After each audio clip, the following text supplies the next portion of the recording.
Una frase que él tomó de Gramsci, que dice: frente al pesimismo de la razón, el optimismo de la práctica. Cada uno en su lugar, más allá de que no nos den los recursos, debemos y tenemos la vocación y tenemos que tener algo que la ley propicia, que es una nueva ética. Y la ley misma justamente nos protege en un artículo diciendo: todo profesional que sea testigo de una situación de transgresión, de maltrato de los derechos humanos de un paciente internado, o sea, está obviamente de alguna manera sostenido y asegurado para que denuncie. Si esto fuera así, obviamente las grandes instituciones estas de neuropsiquiátrica, pero bueno, ese es el tema de la lógica manicomial. Uno entra a trabajar en una institución neuropsiquiátrica y le quedan dos caminos: o se adapta o se tiene que ir. Y esto me parece también gravísimo para la vocación, y estoy seguro el 99,9% de todos los profesionales de toda la disciplina tienen una vocación de dar lo mejor, pero el sistema te aliena. Hablamos de alienación, y la alienación es eso. O sea, cuando te impone, ya sea por las reglas del Estado, por el entramado burocrático, por el entramado administrativo o por los intereses corporativos, te impone de alguna manera a hacer lo que no tenés que hacer y no permitirte hacer lo que tenés que hacer. Entonces, a partir de la ley me parece que tenemos que ver qué está pasando con esta lógica neoliberal, con esta cuestión que ve más a la salud mental como una mercancía y no como un valor o un bien social, y también empezar a ver que no va a haber cambios, no va a haber ley posible si esto no lo bajamos a la comunidad. Las pruebas están dadas lo que ha ocurrido con otras leyes, cómo pudieron de alguna manera ser llevadas digamos, a lo positivo, matrimonio igualitario, o sea, cosas que son parte quizás de minoría, pero que la comunidad no rehúye a decir: bueno, yo estoy de acuerdo, más allá, porque es esto. O sea, salud mental es la aceptación de las diferencias, fundamentalmente. Y si no tenemos en claro esto, y cuando digo la aceptación de las diferencias de toda perspectiva, ideológica, política, personal, cultural, porque por eso cada región, cada territorio tiene que responder a su idiosincrasia. No es lo mismo la aplicación de la ley en la Ciudad de Buenos Aires y lo que hay que hacer que lo que hay que hacer en La Puna, o lo que hay que hacer en la Patagonia, porque tenemos que ser respetuosos cuando decimos de los derechos humanos, justamente de la cultura y la idiosincrasia de cada población, de cada territorio, de cada grupo. Tenemos la cuestión, bueno, de los pueblos ¿no es cierto?, originarios, como también están sufriendo consecuencias cuando se les sustrae las tierras, su lugar de origen. Bueno, me parece que estamos en un momento muy particular, porque en los momentos de crisis yo creo que son fundamentales para que nosotros podamos articular respuestas. Hay que bajar estos temas a la comunidad, tenemos que ser parte de un gran movimiento social y político, y cuando digo político no digo partidario, político en cuanto a capacidad y fuerza de intervenir y torcer el brazo de las fuerzas que se oponen y que solo ven sus propios intereses. Nosotros defendemos los intereses por encima de todo de aquel que sufre, y en segundo lugar, como está pasando ahora, nuestros propios intereses como trabajadores y como profesionales. Así que bueno, corto acá porque nos va a gustar con Rafael, después de escucharlo, de poder hablar con ustedes y intercambiar qué pasa con todo esto y qué nos genera. Gracias.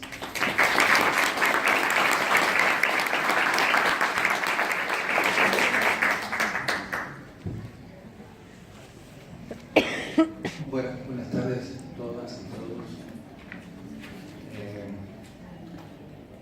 Como me presentó Ángel, Rafael Aramubici, yo soy psicólogo psicoanalista de la Asociación Psicoanalítica Argentina.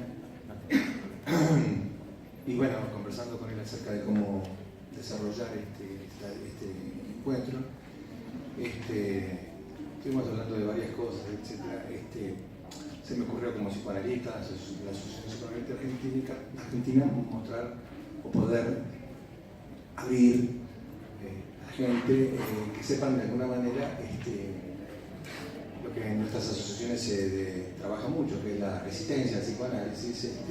Yo les quería hablar sobre, pero no lo voy a hacer del todo, sobre las resistencias desde el psicoanálisis a la salud mental. Las alianzas abiertas y no tan abiertas entre asociaciones psiquiátricas argentinas que se han opuesto abiertamente a la ley de salud mental y las asociaciones psicoanalíticas, muchas de las cuales, por supuesto, en lo formal aceptarían la ley, pero bueno, le buscan la quinta pata al gato a través de la reglamentación y las dificultades epistemológicas, etcétera, etcétera, etcétera. De eso no voy a hablar, pero realmente en todo caso si surge en algún momento lo hablaremos. Otra de las cosas que les decía es que yo tenía ganas de volver a releí un trabajo de Freud y hoy este mes se está cumpliendo 100 años de ese trabajo de Nuevos Caminos en la Psicoterapia Psicoanalítica. 100 años, donde Freud realmente deja todo un programa, ¿no es cierto?, para hacer atención de las masas, dice, y no tiene ningún problema hablar de las masas, donde habla, por ejemplo, entre otras cosas, de que los tratamientos tan limitados, si los vemos solamente en forma individual, dejan la gran, enorme mayoría de la gente por fuera de los tratamientos. En aquel momento se hablaba de la neurosis, y que él hablaba de que llegará un momento, y creo que este es uno de los momentos, 100 años después, donde se va a abrir la posibilidad, se va a discutir, se va a llegar, de alguna manera tiene que surgir la atención de las grandes neurosis, de los sufrimientos a la población. Él hablaba en ese momento que esto tiene que ser a través de lo político, no partidista, como dijo recién. Dice, termina diciendo que no sea partidista, pero es que es indudable que está abriendo un proyecto político, y donde dice, los tratamientos deben ser gratuitos, no sé cómo se va a hacer. Confío en que, ¿no? Así es impresionante. El primer ponente va a ser la Asociación Psicoanalítica. La Asociación Psicoanalítica, porque obviamente hay intereses muy grandes. Bueno, si quieren veanlo, me parece muy interesante. Desde, Freud, una poca cosa. Pero ayer volvimos a ver de alguna manera algo que tuvimos con Ángel y con Gustavo, del movimiento nuestro. Tuvimos que ir a tomar un café después del panel inicial de apertura. y nos dimos cuenta de que, bueno, hablábamos con café, tuvimos que hacer un trabajo entre nosotros de alguna manera, poder conversar y poder salir de un estado de alienación, de doble discurso, de enloquecimiento de alguna manera que significaba estar ante un panel con Rotelli, siendo homenajeado, no sé si el vicepresidente de la asociación acá de Bertrand, ¿cómo es? Gustavo Bertrand, hablando, y yo voy a hablar, ahora les voy a leer algo sobre esto, hablando sobre el desmantelamiento de la salud, de la caída del Estado, etcétera, etcétera. Y por último habló, y no nos dejaron hablar desde el público, ¿no es cierto? Habló el director nacional de salud mental, Luciano Grasso, armando una cosa que me parece que en estos momentos yo necesito más hablar con ustedes, y probablemente, a lo mejor ustedes necesitan hablar con nosotros o entre todos, ver cómo salimos de esta situación esquizofrenizante. Así que voy a leer algo de esto, sí que me sale. La ley de salud mental, y esto tiene que ver un poco, por supuesto, con esta enorme panorámica y profunda presentación que hace Ángel de lo que es la salud mental. Voy a intentar aportar algo más o poder proponer algo más para ver de alguna manera, bueno, lo que le preguntó a Rotelli, ¿cómo se hace en el neoliberalismo, ¿no es cierto?, para afianzar estas leyes? La ley de salud mental como mediatizadora y contraagenda al neoliberalismo económico y subjetivo. El director nacional de salud mental, Luciano Grasso, ayer enunció, como último expositor en la inauguración de un congreso que pretende aportar y avanzar en la investigación y terapéutica de las psicosis actuales, locura y alienación. Me imagino que se tratarán de comprender más aún en el Congreso el doble discurso, lo esquizofrenizante, la renegación, el repudio, la forclusión, la alienación social, el fetichismo individual y su relación con el fetichismo de la mercancía, las neurosis sociales, los líderes narcisistas, despóticos, alienantes, desintegradores. En un Congreso, ¿no es cierto?, de alta altura. Da para varios congresos. Da para varios congresos. Psicosis actuales, locura y alienación, y yo me sentí enloqueciéndome, no solamente yo, muchos compañeros me decían esto. Luego de que algún orador previo criticase cómo se desmonta y destruye logros en salud mental, dijo el director nacional de salud mental que él tiene límite ético. No sé si lo recuerdan, los que estuvieron, algunos estuvieron seguramente. Tiene límite ético y su objetivo de pretender consenso para fortalecer y aplicar la ley de salud mental, y recordemos que no, lo que no llegó a decir, implementación en el marco de la privatizadora e inconsulta CUS, la cobertura universal a la que se refería Ángel recién, dice el director, se concretará si se dejan de lado, entre otras diferencias ideológicas, corporativas y, agrego otra cosa más que no llegué a notarlo, y mezquindades que él remitió estas mezquindades insólitamente aún para un funcionario político al plano de la política. No sé si lo recuerdo alguno.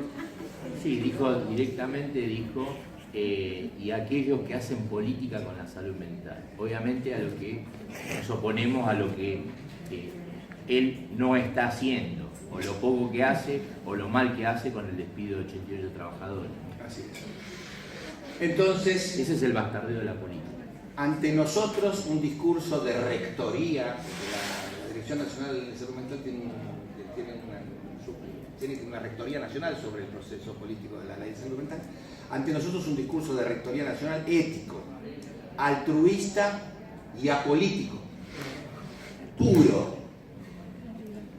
De Dios. De Benito. Nadie puede desconocer que las inmensas dificultades para la desimplementación tendrán que ser realizadas por provincias y municipios. Desimplementación.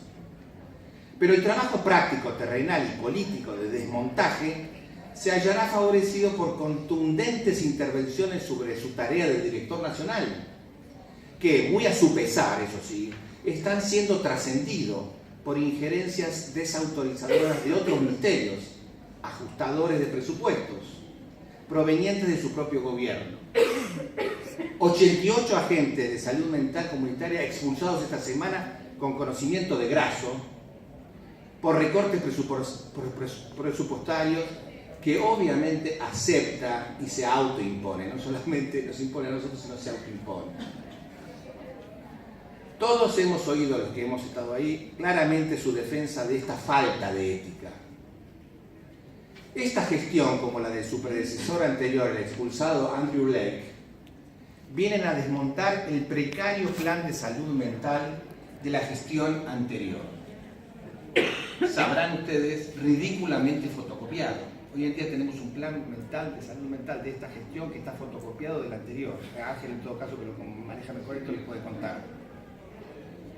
Pero lo más importante es que vienen a terminar de destruir la potencia material y sus componentes anticapitalistas desde donde se conquistó consensuadamente la ley emanada, como otras creaciones democráticas y populares desde el 2001, de la marea impulsada por novedosos movimientos y organizaciones populares, sociales, gremiales, de derechos humanos, foros de salud, fábricas recuperadas, que fueron capaces de ocupar espacios y crear mediatizaciones políticas vía el gobierno popular o populista y disputar con el poder del capital concentrado, de imponer contraagendas al poder médico psiquiátrico hegemónico, de los laboratorios y de las cámaras empresariales de salud y, por supuesto, disputar la concepción manicomial, el individualismo y el desinterés social por la cosa común.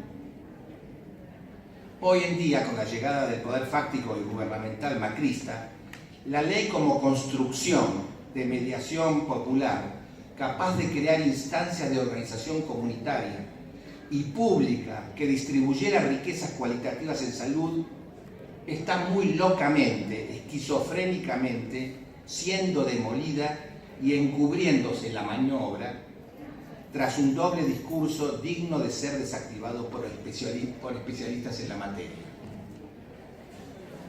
Nosotros vienen a implementar desimplementando, a consensuar imponiendo violencia, a organizar desorganizando. ¿Qué fue lo que permitió el dictamen legislativo consensuado y mayoritario de la ley en 2010? Y su débil implementación a través de debilitados colectivos comunitarios de usuarios, de organizaciones y de equipos territoriales. Entiendo que las razones fueron las iniciales energías y potencialidades creativas, como el posterior proceso de precarización y debilitamiento políticos y organizativos de aquellos movimientos que actuaron como mediatizadores políticos prácticos y que fueron despotenciados clara y efectivamente por un gobierno popular que a su vez, contradictoriamente, se impidió a sí mismo de ganar nuevos espacios desde donde confrontar con el capital financiero. Termino. La Argentina tiene la mejor ley de salud mental del mundo. Nos homenajeó Franco Rotella, ayer continuador de Basaglia. Pero creo que lo mejor no es solo el espíritu de la ley basado en los derechos humanos, ni solo en los logros sanitarios y jurídicos. Lo mejor ha sido el haber emanado de aquella realidad social rebelde, insurgente y creadora de contrapoderes, que le disputó al neoliberalismo en el terreno de la redistribución económica, ofreciendo modelos autónomos y sosteniéndose en la solidaridad que recuperaba espacio en nuevos deseos compartidos. Al decir de Freud habla de los deseos compartidos, en nuevos deseos compartidos en colectivos autoorganizándose. Hoy en día, el respeto por la institución ley no es la subordinación y la complicidad a quienes vienen enmascarados con revanchismo antipopular, desesperando y enloqueciendo a la gente, manipulando y sumiéndola en la incertidumbre, sino el respeto es prolongando y actualizando con realismo la historia de rebeldías y conquistas con nuevas propuestas de institucionalidad, como la ley en aquel momento, que oigan y canalicen el clamor popular, evitando repetir y logrando más comprensión de lo acontecido, a través de la crítica amistosa, pero sin concesiones, interpelando los fracasos que impidieron en nosotros, trabajadores en salud mental y en nuestro pueblo, desarrollos y empoderamientos sustentables, y proyectando nuevas experimentaciones de contrapoder organizado. Por ahora eso y...